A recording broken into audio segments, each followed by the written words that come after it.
Hello everyone, मेरा नाम है नीतीश तिवारी और आप देख रहे हैं द इनविजन एकेडमी।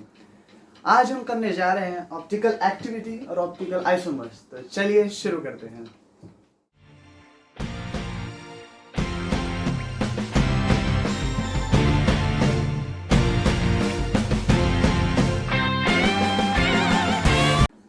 तो अब हम पढ़ने जा रहे हैं optical activity and optical isomers. इसके पहले हमने केमिकल प्रॉपर्टीज ऑफ हैलोअल्केन्स एंड हैलोअरीन्स कर लिया है। उसके पहले वीडियो में प्रिपरेशन कर दिया है। अलग से आपके लिए मैंने प्लेलिस्ट बना के रखी है, तो आप उस पर जाके देख सकते हैं। तो चलिए ये शुरू करते हैं।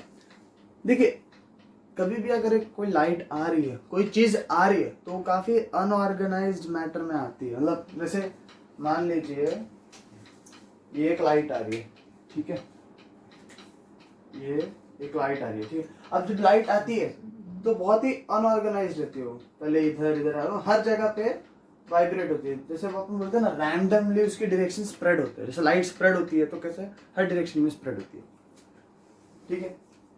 तो अब हमें क्या हर डायरेक्शन में स्प्रेड नहीं चाहिए ना, हमें अनऑर्गेनाइज नहीं चाहिए, हमें क्या ऑर्गेनाइज्ड चाहिए, एकदम स्ट्रेट, एकदम सिंपल। तो हम क्या करेंगे, एक पोलराइजर से इसको पास करेंगे। पोलराइजर, एग्जाम्पल क्या है पोलराइजर का? उसका एग्जाम्पल है कनाडा बैन। ऐसा कुछ तो दिखता है वो, कनाडा बैन। तो देखो क्या होता है, जो अनऑर्गेनाइज लाइट थी वो क्या हो गया, एकदम सीधी हो गई। ये देखिए एकदम सीधी।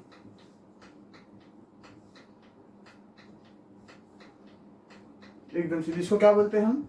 Plane polarise. मतलब अब ये पोलराइज हो चुकी है, मतलब क्या, अब ये एक ही डायरेक्शन में जा रही है, तो इसको क्या बोलते हैं? प्लेन पोलराइज लाइट, ठीक है। अभी मान लीजिए हमें प्लेन के बजाय ऐसा स्ट्रेट नहीं चाहिए, हमें कुछ ऐसा टेढ़ा चाहिए, ऐसा चाहिए कुरकुरे के स्टाइल में, ठीक है। तो हम इसकी जगह क्या करेंगे, हम इसकी जगह ग्लूकोज सोल्यूशन से इसको पास करेंगे। किसको? इसको नहीं, हमें प्लेन लाइट को ही ग्लूकोज सोल्यूशन से पास करना है, ताकि वो उसके थ्रू निकल के लेफ्ट या राइट डायरेक्शन में रोटेट हो। कैसे करेंगे मैं बताऊंगा आपको, पहले लिख लीजिए। चलो लिख लिया, अभी आगे बढ़ते हैं। अभी देखो, इसी प्लेन पोलराइज लाइट को मैं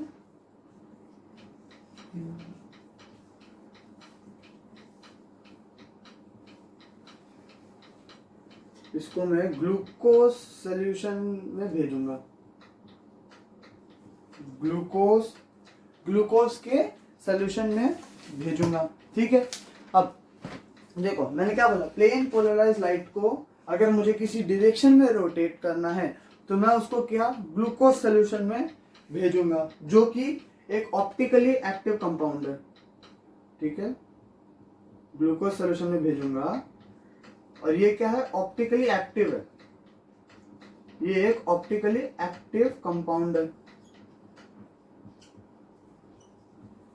ठीक है।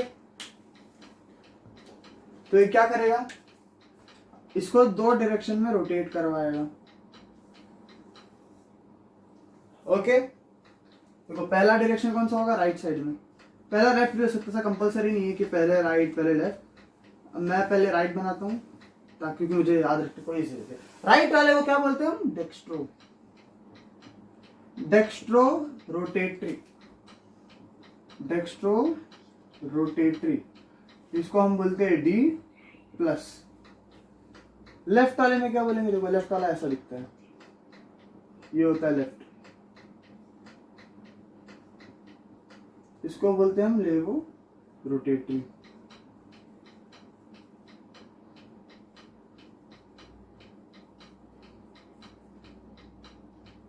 इसको डिनोट करते हैं L माइनस से, ठीक है। तो हमें दो टाइप के रोटेशंस मिलते हैं, एक राइट में और एक लेफ्ट में, ठीक है। तो ये आपको ज्यादा नहीं पूछते बोर्ड्स में, ये आपको मैंने बेसिक्स बताया क्योंकि हमें इसके रिलेटेड हमें आगे चीजें पढ़नी है, जैसे असिमेट्री, कायरलिटी, इनैंशियोमर्स, फिर SN1 SN2, ये सब हमें पढ़ना है। तो आज हम ये सब इस वीडियो में कवर करने वाले हैं। तो वीडियो के साथ एंड तक जरूर बनी रहेगा, लाइक कीजिएगा, शेयर कीजिएगा। ये लिख लीजिए। अब आ गए हम एक सबसे इंपॉर्टेंट टॉपिक पे, विच इज सिमेट्री और कायरलिटी। देखो किताबी भाषा में जाएंगे, किताबी भाषा क्या बोलती है, compound which is not superimposable to its mirror image. देखो यहाँ पे कीवर्ड्स कौन कौन से हैं, सुपर इम्पोजेबल और मिरर इमेज।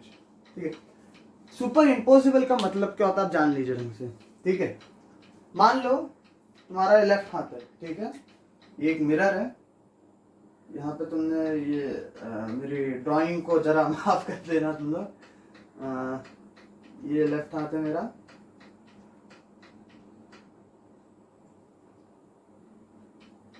ओके, लेफ्ट हाथ है। इसको अगर मैंने मिरर में देखा तो मुझे मिरर में कौन सा साइड मिलता है, राइट साइड मिलता है। आपको विश्वास नहीं हो तो घर पे ट्राई कर लेना आप, लेकिन हमेशा मिरर में हमें राइट वाला मिलता है। ठीक है, देखो लेफ्ट हाथ रखा तो मुझे राइट मिला, बराबर। अब सुपर इम्पोसिबल क्या होता है, जो लेफ्ट, अगर राइट है ये लेफ्ट है, ठीक है, लेफ्ट क्या तुम्हारा ऑब्जेक्ट है, राइट क्या तुम्हारा मिरर है। अगर मैंने इसको एज इट इज ऐसे उठा के रखा, ऐसे नहीं है, पलट के नहीं, ऐसे का ऐसे, ये देखो राइट इमेज, ये राइट है, मिरर इमेज है, ये लेफ्ट ऑब्जेक्ट है, इसको जैसा था ऐसे उठा के रख दिया मैंने, तो मुझे क्या मिलते, देखो ये क्या इम्पोज हो रहा है। इम्पोज मतलब क्या, एक दूसरे पे एकदम, अगर ये ऐसे रहते, अगर ये ऐसे रहते तो क्या हो रहा है, इम्पोज हो रहे हैं, यानी एक दूसरे के ऊपर जा रहे हैं। लेकिन ये क्या हो गया, ऐसे हो रहे हैं ना, ये देखो ऐसे हो रहे हैं, इसका मतलब क्या है, एक दूसरे से मैच नहीं कर रहे, यानी कि सुपर इम्पोसिबल नहीं है। अब आप सोच रहे होंगे कि सुपर इम्पोसिबल कौन से होंगे फिर, चलिए एग्जाम्पल दे देता हूँ मैं आपको इसका भी। ये देखो, ये मैंने क्या बना लिया, कोनिकल फ्लास्क बना लिया, ठीक है, इसका मिरर इमेज भी कैसा रहेगा, ऐसे ही रहेगा, है ना। आप लोग बोलोगे कि ऑब्जेक्ट बड़ा है मिरर से, ठीक है। ये देखो, अब देखो इसको तुम ऐसे उठा के रखो, सेम टू सेम मिल रहा है, तो मतलब ये क्या हो गया, ये क्या हो गया, ये इम्पोसिबल, सुपर इम्पोसिबल हो गया है, और ये क्या हो गया, नॉन सुपर इम्पोसिबल। ठीक है, सॉरी, तो ये था एग्जांपल सुपर इम्पोसिबल के। तो कायरलिटी का इससे क्या संबंध है, देखो कायरलिटी क्या बोलती है कि any compound which is not super impossible to its mirror image is called chiral. ठीक है, इज कॉल्ड कायरल। और जो कंपाउंड सुपर इम्पोसिबल होते हैं उनको हम बोलते हैं कि वो अकायरल है। क्या बोलते हैं, achiral. Compound which is super impossible to its mirror image is known as achiral, and compound which is not super impossible to its mirror image is known as chiral, is known as chiral. ठीक है, अब ये तो होगी किताबी भाषा। मैं आपको बताऊंगा थोड़ा देसी भाषा। ठीक है, देसी भाषा में कायरल मतलब क्या होता है, एग्जांपल्स के साथ समझते हैं।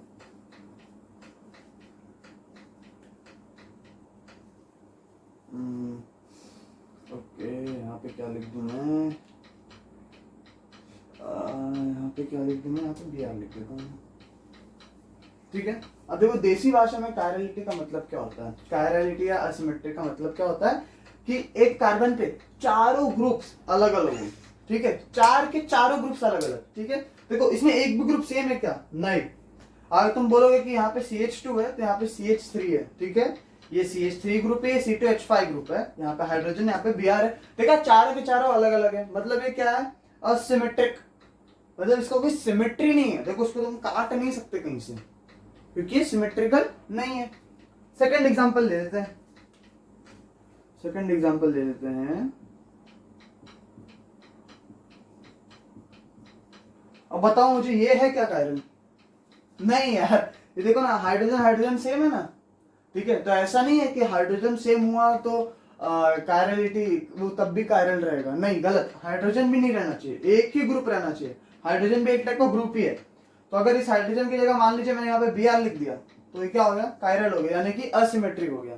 ठीक है, तो इसका एक और डेफिनेशन है, असिमेट्री और chiral carbon is the one in which all the four groups attached are different. ठीक है, ये हमने देसी भाषा भी पढ़ ली, हमने किताबी भाषा भी पढ़ ली, ये नोट डाउन कर लो। इसके बाद हम जाएंगे किसके, बैंड ऑफ स्ट्रक्चर पे। कर लिया, चलो अब देखो बैंड ऑफ स्ट्रक्चर कैसा रहता है। बैंड ऑफ स्ट्रक्चर,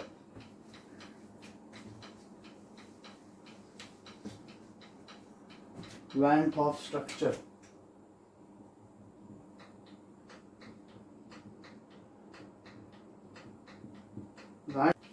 एग्जांपल ले लेते हैं किसका वैंट ऑफ स्ट्रक्चर बनाना है हमें, ठीक है। तो हमें बनाना है CH3 थ्राइस Br। इसका स्ट्रक्चर कैसे बनाते हैं नॉर्मल बॉन्ड लाइन फॉर्मूला में। अगर आपको नहीं आता है तो आप मेरे पार्ट 2 के, जिसमें मैंने आईपीएससी के बारे में अच्छे से डिस्कस किया, स्ट्रक्चर्स वगैरह के बारे में, वो सारे वीडियोस क्लिक कर सकते हैं इस आई बटन को दबा के। तो अभी मुझे इसका स्ट्रक्चर बनाना है, ठीक है। अब देखो ये दिखता कैसा है, पहले तो देखो CH3 Br, माफ कीजिएगा, हाँ बराबर, कुछ नहीं। तो ऐसा स्ट्रक्चर बन गया, ठीक है। अब इसका हमें क्या बनाना है, वैंट ऑफ स्ट्रक्चर बनाना है। देखो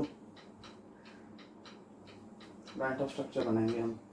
ये देखो ये कार्बन, ठीक है। अब वैंट ऑफ ने ये स्ट्रक्चर इसलिए बनाया क्योंकि देखो जो रियल में रहता है ना, रियल में कोई भी कंपाउंड 2D नहीं रहता, सारे कंपाउंड 3D में रहेंगे। आपने अपने स्कूल में भी देखा रहेगा, कुछ तो बुलबुले सर प्लास्टिक लॉलीपॉप वगैरह आते हो, कुछ तो बना के दिखाते हैं। तो जब वो सब नहीं थे तब हमारे वैंट ऑफ बाबा ने ये स्ट्रक्चर्स बना दिए थे। देखो क्या बोलते हैं स्ट्रक्चर, ये देखो ये ब्लैक वेज, मतलब पता है ये ऐसा मोटा वेज पे रहता है, मतलब जो कंपाउंड आगे की तरफ रहते हैं,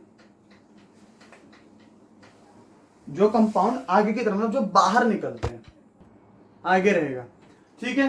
तो ये CH3 क्या है, एकदम आगे की तरफ है, ठीक है। इसको हम बोलते हैं क्या, सॉलिड वेज, सॉलिड वेज,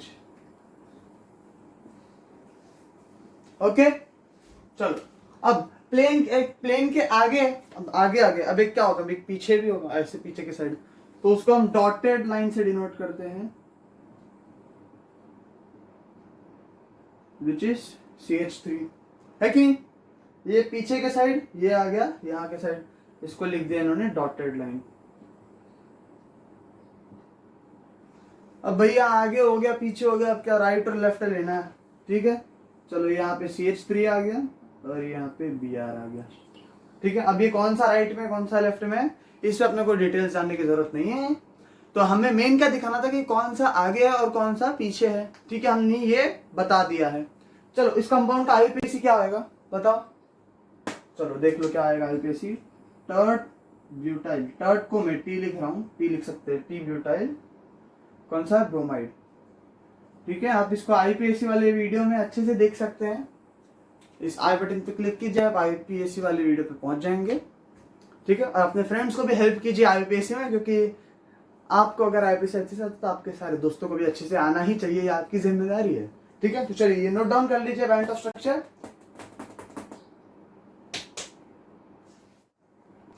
ये जो आप बोर्ड पे देख रहे हैं ये कौन सा कंपाउंड है बोलो, ये कायरल कंपाउंड है, विच इज असिमेट्रिक कंपाउंड। तो देखो जो एक कार्बन है, ठीक है।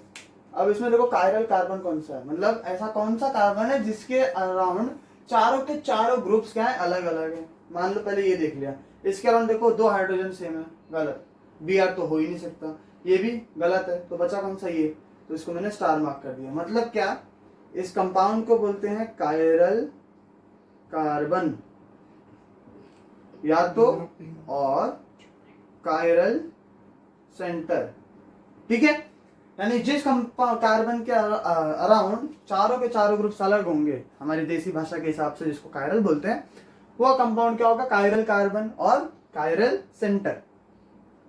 चल ठीक है। अब इसी की मदद से हम पढ़ेंगे इनैंशियोमर्स। इनैंशियोमर्स बहुत ही इंपॉर्टेंट टॉपिक है आइसोमर्स का। चलिए हेडिंग लिख देते हैं, इनैंशियोमर्स।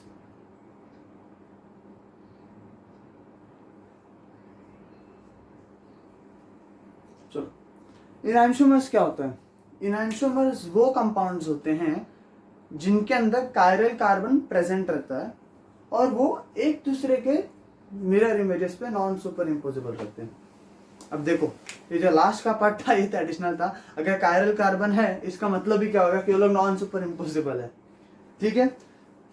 तो enantiomers are the compounds which have chiral carbon and are non-superimposable to its mirror images, ठीक है। चलो एग्जांपल ले लेते हैं। एक सेकंड, ब्लू मार्कर ले लेते हैं, ब्लू मार्कर से बेटर रहेगा।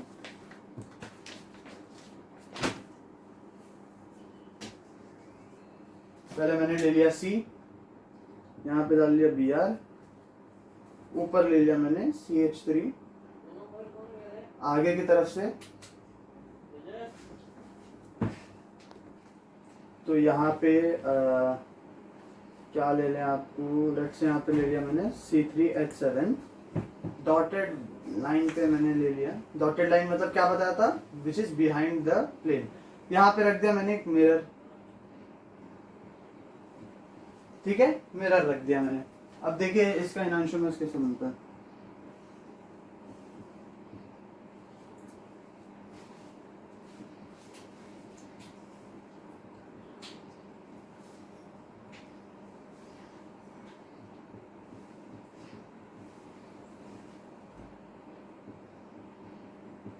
ठीक है, ये देखो, इसको एज इट इज इस पे उठा के रखो, देखो सुपर इम्पोज हो रहा है क्या, देखो Br यहाँ पे है, C2H5 यहाँ पे है, और इसमें कैसा है, उल्टा है। ठीक है, देखो इसको मैंने ऐसा रख दिया, हो रहा है क्या, नहीं हो रहा है ना, मतलब क्या है, ये इनांशियोमर्स है। तो बेसिकली इनांशियोमर्स होते क्या है, ये एक टाइप के आइसोमर्स है जिनके पास कायरल कार्बन प्रेजेंट, जिनके अंदर कायरल कार्बन रहता है। ठीक है, क्या बोला, एक टाइप के आइसोमर्स होते हैं कंपाउंड एक दूसरे के, जिनके पास एक कायरल कार्बन रहता है और ये एक दूसरे के मिरर इमेजेस पे नॉन सुपर इम्पोजेबल रहते हैं। ठीक है, तो ये था इनांशियोमर्स का बेसिक कंसेप्ट। इसके बाद है ना एक RS कॉन्फ़िगरेशन करके रहता है, वो मैं आपको SN1 और SN2 के बाद में पढ़ाऊंगा।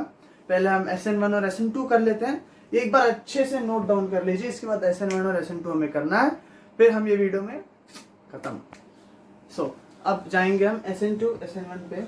बहुत लोगों को स्कूल में हो गया रहेगा और पूरा बाउंसर जा सकता है बहुत लोगों को, और कुछ कुछ लोगों को अच्छे से समझता है, तो जिन्हें अच्छे से समझता है उनका रिवीजन हो जाएगा, जिन्हें नहीं आता उनका पूरा क्लियर हो जाएगा टॉपिक। और जिन लोगों ने इस टॉपिक का नाम ही नहीं सुना है, तो आप लोगों को केमिस्ट्री का बुक खोलने का सख्त जरूरत है। तो चलिए शुरू करते हैं। तो यहाँ पे देखो CH3OH plus Cl minus, minus क्या होता है, न्यूक्लियोफाइल होता है, बताया था मैंने। ये आ गया CH3Cl।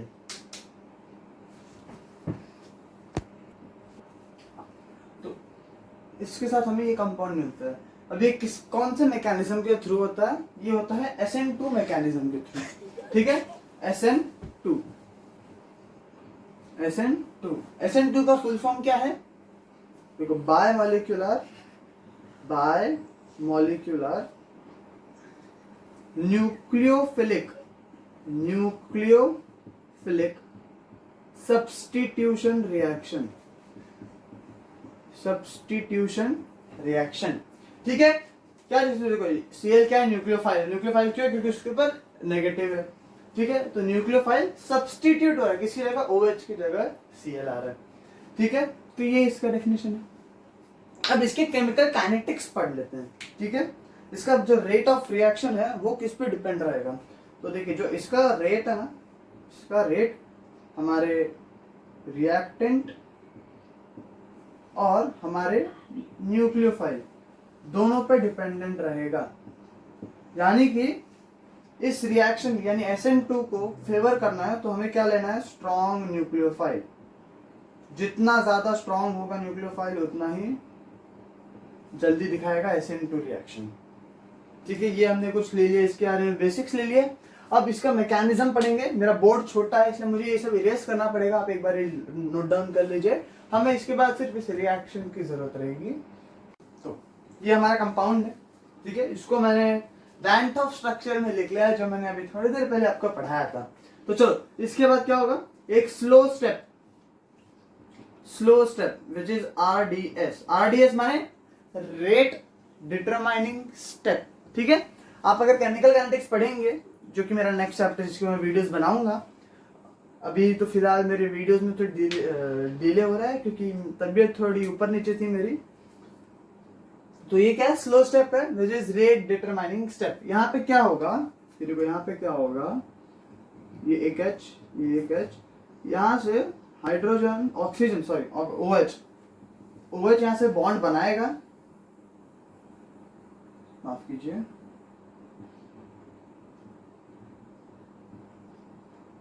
ठीक है, यहाँ से देखो OH रिश्ते बना रहा है और क्लोरीन रिश्ते तोड़ रहा है।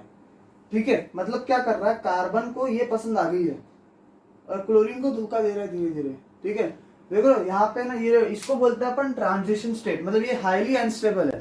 ठीक है, तो SN2 का अगर समझना है तो मान लो ये लव ट्रायंगल है।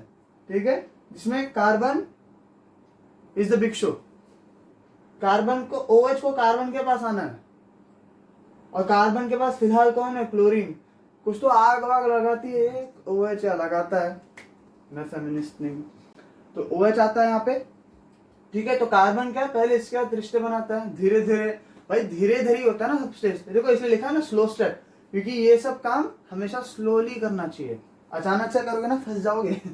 तो ये सब इसके साथ धीरे धीरे बॉन्ड बनाए और धीरे धीरे क्लोरीन के साथ तोड़ देगा। ठीक है, तोड़ने के बाद क्या होगा, देखो फाइनल स्टेप क्या मिलता है, CCl, यहाँ पे H, यहाँ पे H, यहाँ पे H। धीरे धीरे क्या होगा, और माफ कीजिए Cl नहीं आएगा, OH आएगा। तो क्या आएगा एंड में, क्या आएगा, क्लोरीन को ये भगा देगा, यानी को क्लोरीन को ये छोड़ देगा और पकड़ा किसको, OH को। ठीक है, तो इसका वैंट ऑफ स्ट्रक्चर बना लेते हैं अपन। वैंट ऑफ स्ट्रक्चर क्या आएगा इसका, इसके वैंट ऑफ में आएगा, यहाँ पे OH आ जाता है और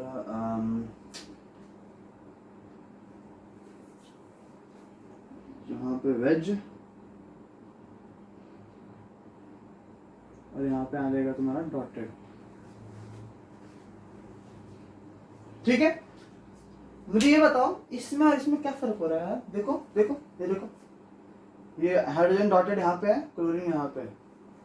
इसमें जो न्यूक्लियोफाइल है यहाँ पे है और हाइड्रोजन यहाँ पे, देखो नॉन सुपर इम्पोजिबल। ठीक है, तो एंड में क्या हो रहा है, एंड में क्या हो रहा है यहाँ पे, एंड में यहाँ पे हो रहा है इन्वर्जन, इन्वर्जन ऑफ कॉन्फ़िगरेशन। मतलब पहले जो मेरा डॉटेड लाइन था, जो मेरा डॉटेड वाला था, जो बिहाइंड द प्लेन था, किस लेफ्ट साइड में डिनोट किया था, अब मैंने किधर डिनोट किया, राइट साइड में। ठीक है, तो इसका मैं पूरा समरी दे देता हूँ। ठीक है, मिथाइल क्लोराइड बहुत ही सुखी कार्बन वाला कंपाउंड था। इसके लाइफ में क्या आता, OH आता, आती आपकी मर्जी, OH आता है, या मैं तो लड़का हूँ इसलिए मैं आती बोलूंगा, OH आती है। ठीक है, यहाँ पे आता है, आती है।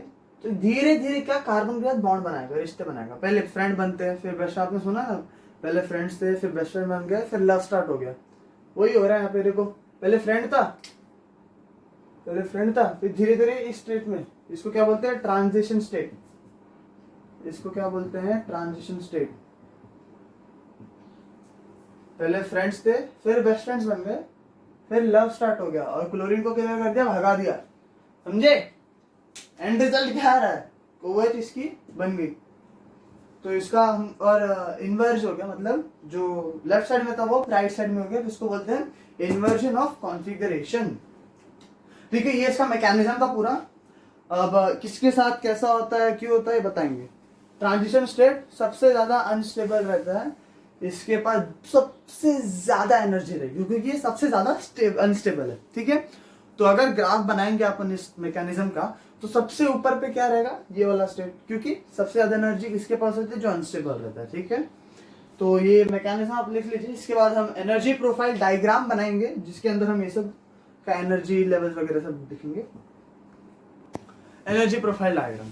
अब देखो कुछ लोग इस ग्राफ को रटते हैं, अपने को रटना नहीं है, अपने को समझना है, क्योंकि रटने के लिए अपने पास बहुत सारी चीजें हैं, केमिस्ट्री फिजिक्स में हर जगह में। ठीक है, खैर फिजिक्स में तो लोग बोलते हैं रटना नहीं रहता, लेकिन फॉर्मूलाज तो रटने ही रहते हैं। ठीक है, चलो अब आपने 11th में हल्का सा भी अगर इक्विलिब्रियम थोड़ा सा भी ध्यान दिया हो तो आपको पता चल गया होगा कि रिएक्टेंट्स का एनर्जी थोड़ा कम रहता है, रिएक्टेंट्स का एनर्जी थोड़ा कम रहता है कि नहीं। अब जब ये रिएक्ट करते हैं, देखो याद करो, क्रॉस करके पीछे जाओ जरा, देखो उसमें क्या किया था मैंने, बीच में एक ट्रांजिशन स्टेट आया था, बराबर। बीच में जो ट्रांजिशन स्टेट आया था वो क्या, सबसे हाईएस्ट एनर्जी लेवल पे था। ठीक है, अगर कोई बंदा शांति से बैठा है और तुम आके उसको छेड़ रहे हो तो बंदा धीरे धीरे धीरे धीरे गुस्सा होएगा। ठीक है, तो रिएक्टेंट का एनर्जी भी धीरे धीरे धीरे धीरे बढ़ता है, धीरे धीरे धीरे धीरे धीरे धीरे बढ़ता है। फिर एक पीक पे आता है, उस पीक को क्या बोलते हैं? Transition state.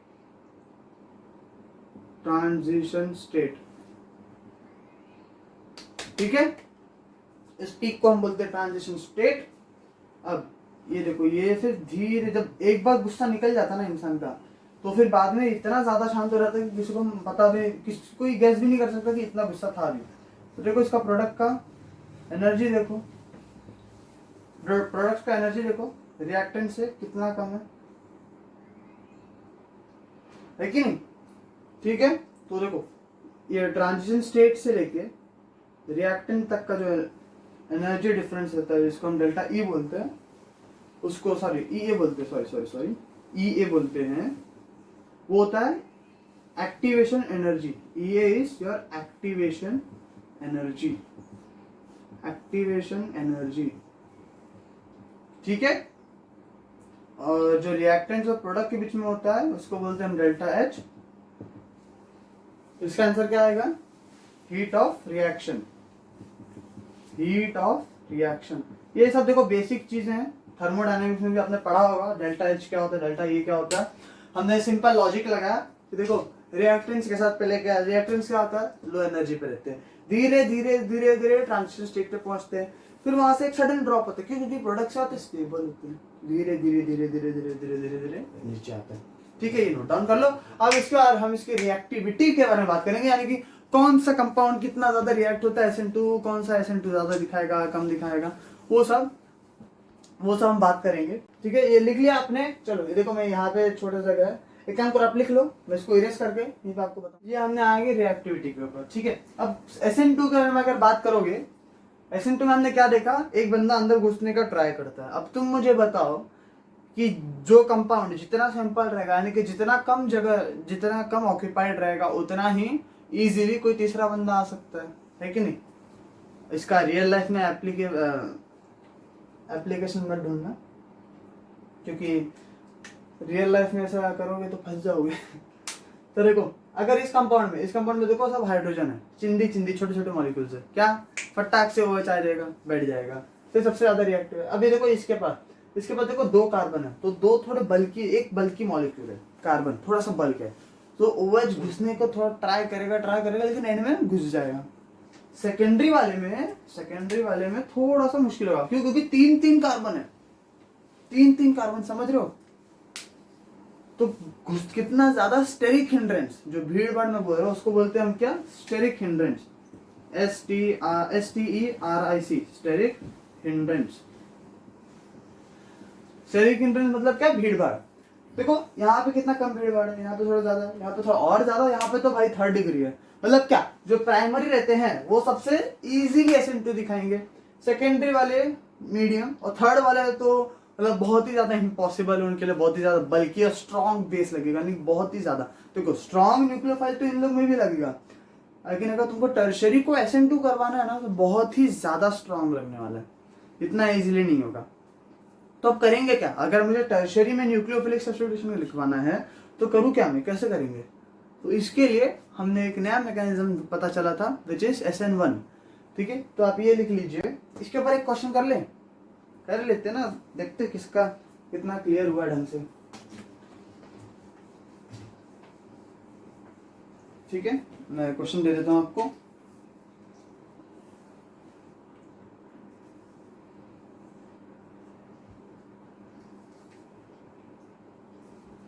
ऑप्शन बी है, ये Cl है, ठीक है। ऑप्शन बी में है, सी में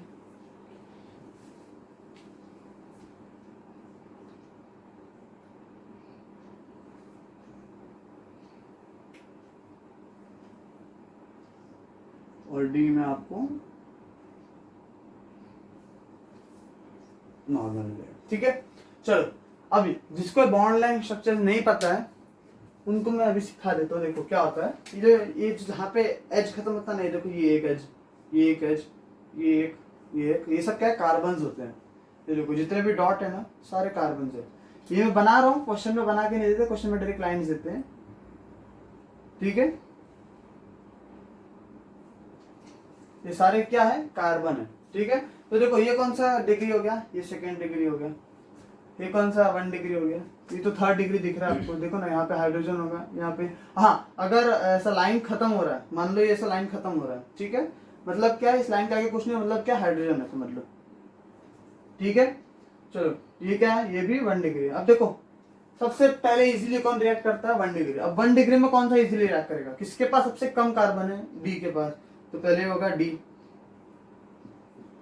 फिर डी के बाद क्या होगा, बी, बी के बाद कौन सा होगा, ए, और एंड में क्या होगा, सी, ठीक है। तो ये है अपना रिएक्टिविटी SN2 के लिए। इसके बाद, सॉरी माफ कीजिएगा, इसके बाद हम SN1 के बारे में पढ़ेंगे, ठीक है। तो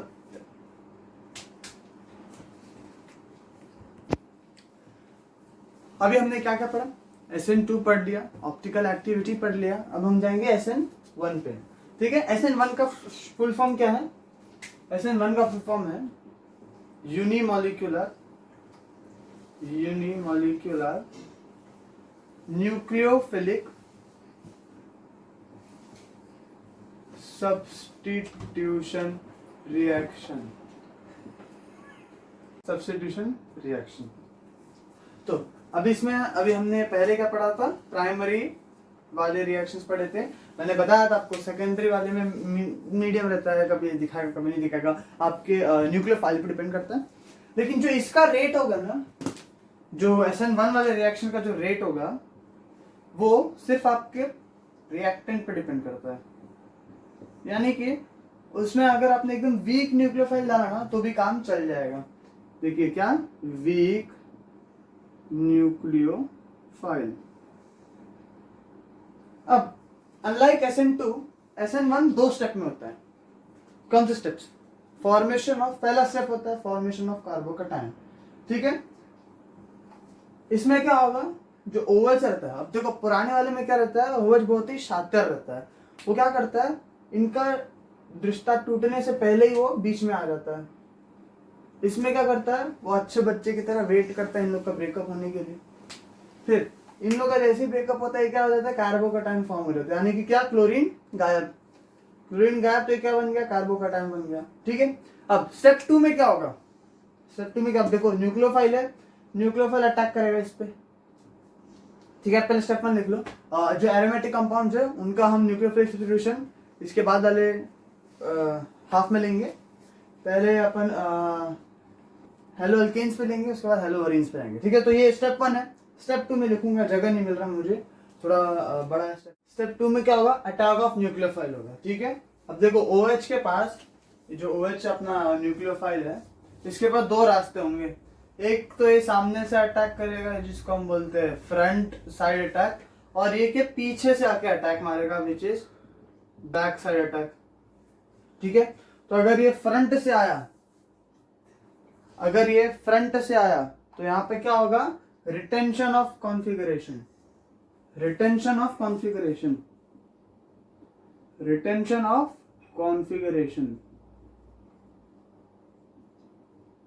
और अगर ये बैक से आया तो क्या हो जाएगा, इन्वर्जन और रिटेंशन का तो मैंने आपको पहले ही बता के रखा है क्या होता है, ठीक है। जिसको नहीं पता वापस सुन लो। इन्वर्जन मतलब ये पहले लेफ्ट में था, ये राइट में हो गया। रिटेंशन मतलब ये पहले लेफ्ट में था और अभी भी लेफ्ट में ही है, तो इसको बोलते हैं इन्वर्जन, इसको बोलते हैं रिटेंशन, ठीक है। अब इसी में मैं आपको अच्छा, इससे पहले इन दोनों के मिक्सचर को क्या बोलते हैं। अब देखो ये दोनों कंपाउंड एक साथ मिलेंगे ऑब्वियसली, तो इन दोनों के मिक्सचर को हम बोलते हैं रेसमिक मिक्सचर, ठीक है, रेसमिक मिक्सचर, ठीक है। इन दोनों के मिक्सचर को रेसमिक मिक्सचर बोलते हैं। अब देखो मान लो ये राइट साइड में, मान लो इसका रोटेशन है प्लस, इसका रोटेशन है माइनस, ठीक है। ऑब्वियसली दोनों अपोजिट है, तो दोनों के रोटेशन भी अपोजिट में होंगे, है कि नहीं। तो जब दोनों एक साथ मिलेंगे तो इनका ओवरऑल क्या हो जाएगा, रोटेशन 0, मतलब ये कौन सा है, ये ऑप्टिकली इनएक्टिव कंपाउंड है, ठीक है। अगर कोई आपको पूछे कि टर्शियरी न्यूक्लियोफाइल सब्स्टिट्यूशन रिएक्शन में अगर कोई टर्शियरी प्रोडक्ट बन रहा है तो हमेशा क्या होगा, ऑप्टिकली इनएक्टिव कंपाउंड हमें मिलेगा। वापस SN1 के जरिए जो भी हमें कंपाउंड मिलता है वो हमेशा ऑप्टिकली इनएक्टिव रहता है। क्यों रहता है ये मैंने आपको बता दिया है, ठीक है। इसे नोट डाउन कर लो। तो वापस से एनर्जी प्रोफाइल डायग्राम पे आ गए। ठीक है, तो चलो पहले सबसे पहले रिएक्टेंट कहाँ रहता है, बीच में रहता है। यहाँ पे रिएक्टेंट धीरे धीरे धीरे धीरे धीरे धीरे ऊपर जाएगा, है कि नहीं। अब जैसे हमने पिछली बार पढ़ा था, पिछली बार कितना पिछली बार एक ही ट्रांजिशन स्टेट बना था, इस बार हमें 2 ट्रांजिशन स्टेट मिलेंगे। ठीक है, एक कैसे, एक या तो फ्रंट साइड है और एक बैक साइड। तो पहले TS1, TS को मैं बोलता हूँ ट्रांजिशन स्टेट यहाँ पे, फिर एक नीचे जाएगा, फिर एक वापस ऊपर आएगा, और फिर एक एकदम से नीचे जाएगा। मैं बता रहा हूँ आपको क्या क्या होता है, ग्राफ के बाहर ही चला गया तो।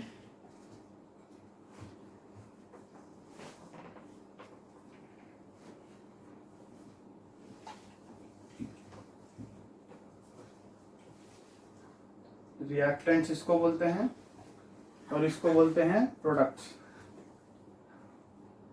ठीक है, चलो ये ट्रांजिशन स्टेट 1 होता है। यहाँ पे क्या रहता है तुम्हारा, कार्बोकटायन फॉर्म रहता है। ठीक है, ये कार्बोकटायन रहता है यहाँ पे, सॉरी यहाँ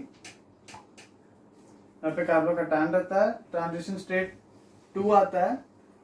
ठीक है, तो देखो क्या होता है, पहले ट्रांजिशन स्टेट 1 रहता है, फिर इसमें धीरे धीरे उसका क्या एनर्जी लेवल कम हो जाता है। क्यों कम होता है, क्योंकि कार्बोकटायन बन रहा है।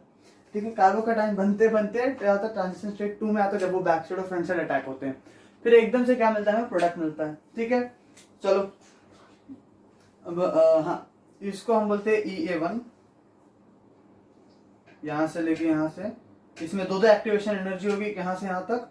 फिर इसके बाद एक स्टेबल कंपाउंड बनता है, तो जो दूसरा EA2 होगा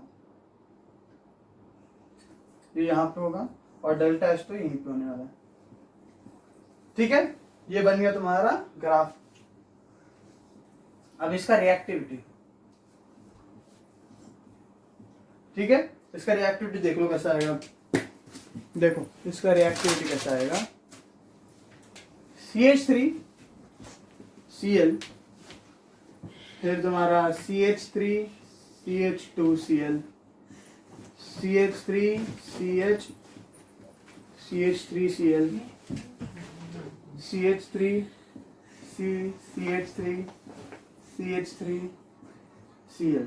ठीक है, मान लो इसको मैंने A बोल दिया, इसको B बोल दिया, इसको C बोल दिया और इसको D बोल दिया। ठीक है, तो देखो SN1 में क्या हो रहा था, SN1 में जबरदस्ती घुसता है, तो जबरदस्ती घुस रहा है तो क्या जगह या भीड़ भाड़ कम रहनी चाहिए, तभी वो जबरदस्ती घुस पाएगा।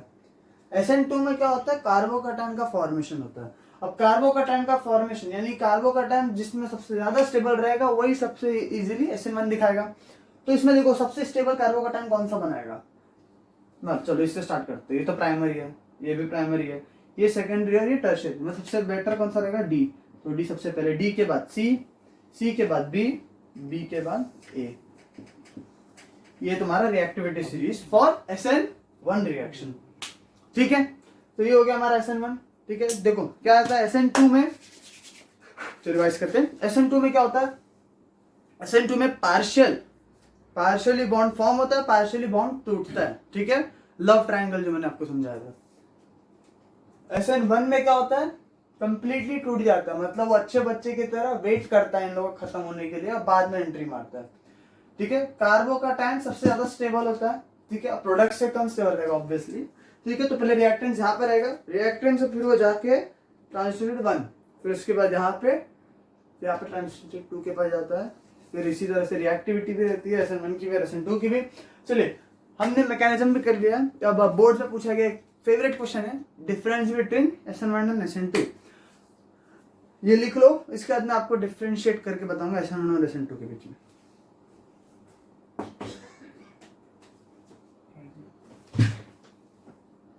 हाँ, तो अब डिफरेंस कर रहे हैं अपन SN2 और SN1 के बीच में। ठीक है, चलो पहला डिफरेंस उनके नाम में ही है। क्या नाम में, देखो ये तुम्हारा बायमोलिक्यूलर, ये तुम्हारा यूनिमोलिक्यूलर। ठीक है, दूसरा स्टेप बताओ, चलो क्या आएगा, सोचो। देखो अगर मैं याद करूं तो एनर्जी प्रोफाइल डायग्राम में इसके पास एक ट्रांजिशन स्टेट था और इसके पास 2 था, तो क्या आ जाएगा दूसरा, only one transition state, only one transition state. यहाँ पे क्या आ जाएगा, हैज 2TS। ठीक है,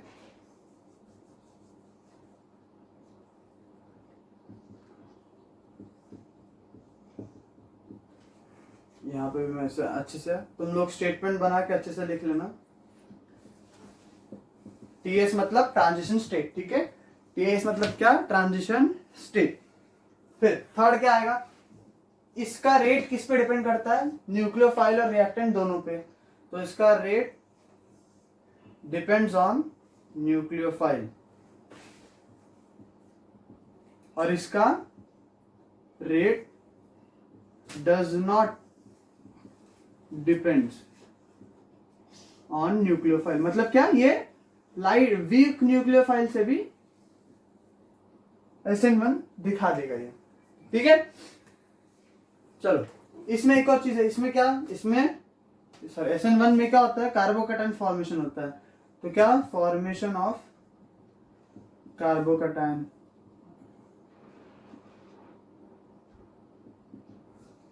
ठीक है, इसमें क्या होता है, फॉर्मेशन ऑफ कार्बोकैटायन। ओके, और इसमें क्या होता है, इसमें partial breakage and formation of bonds. ठीक है, partial breakage and formation of bonds. Hand writing का थोड़ा इधर उधर देख लेना।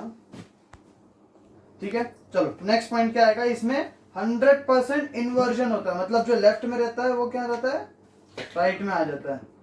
इसमें क्या होता है, इसमें 50-50 होता है। 50% इन्वर्जन यानी कि inversion of configuration and 50% ROC यानी कि retention of configuration, which is also known as racemic mixture. वैसे तो ये सवाल 2 मार्क्स के लिए ही आता है, 2 मार्क्स के लिए आता है, तो इतने सारे पॉइंट्स ऑब्वियसली काफी है। एक और लिख लीजिए, इसका रिएक्टिविटी 1 डिग्री 2 डिग्री 3 डिग्री, इसका उल्टा 3 डिग्री 2 डिग्री 1 डिग्री। ठीक है, मैं डिग्री लिख रहा हूँ, आपको एग्जांपल्स देना है, मिथाइल क्लोराइड, टर्ब्यूटाइल क्लोराइड, ये सब एग्जांपल्स देकर करना है। ठीक है, तो चलिए आज के लिए इतना ही। अगर आपको ये वीडियो पसंद आई है, शेयर, लाइक और सब्सक्राइब कर देना इस चैनल को। और अगर आपको कोई भी दिक्कत हो किसी भी टॉपिक में या आपको समझ में नहीं आ रहा हो तो आप प्लीज कमेंट सेक्शन में लिख लीजिए। Thank you.